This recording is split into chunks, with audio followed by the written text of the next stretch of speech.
Stu Jackson here on the Rich Eisen Show. How are you, Stu? I'm doing fine, Rich.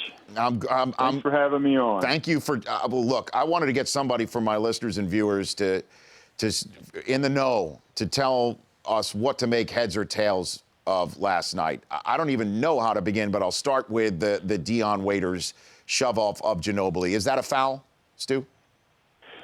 Yes, it's a foul. First of all, a player cannot, in terms of Waiters, he cannot cross the plane of the boundary line to inbound a basketball. That is within the rules. But that being said, Rich, this was a very unusual play which needed to be assessed by the referees post-game, which later Ken Maurer, when addressed by a pool reporter, said that it's a play they had not seen before, but the evaluation was there should have been an offensive foul call. And just personally, I agree with that assessment, albeit that it's not specifically in the rules. What do you mean it's not specifically in the rules?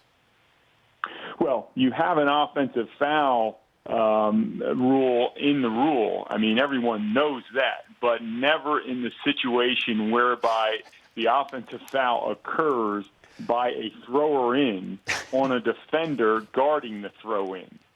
So the referees have this rule that is on the books called the elastic rule, and that gives the referee the power during the game to basically evaluate and make decisions at any point in the game that's not specifically covered in the rule. Now, we all know in retrospect they did not do that. Okay. But post-game, they said it should have been an offensive foul. Okay. Now, what about the fact, though, that Ginobili's foot was on a line? Where do we throw that into the fire, Stu?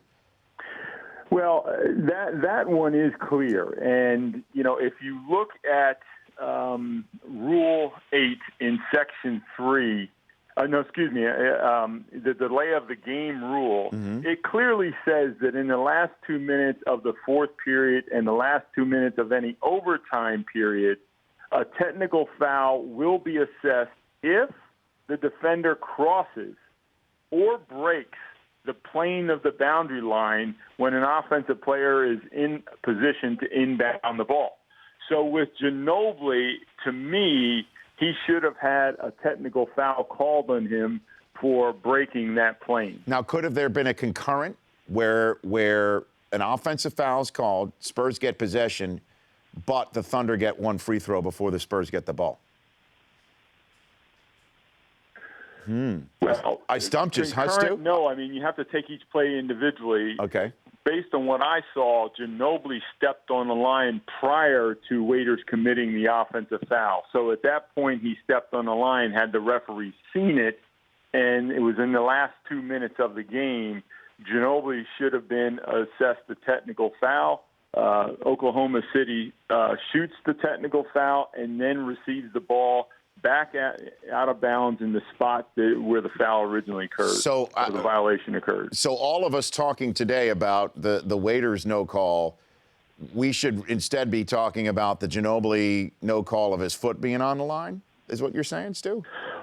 Well, it did occur, but listen, in practicality, in those plays at the end of the game, where you've got a defender jumping and trying to distract the thrower in, Rich, there have probably been many, many times where a guy has had a toe on the line or he's jumped up and down and come on down on the line and then stepped back.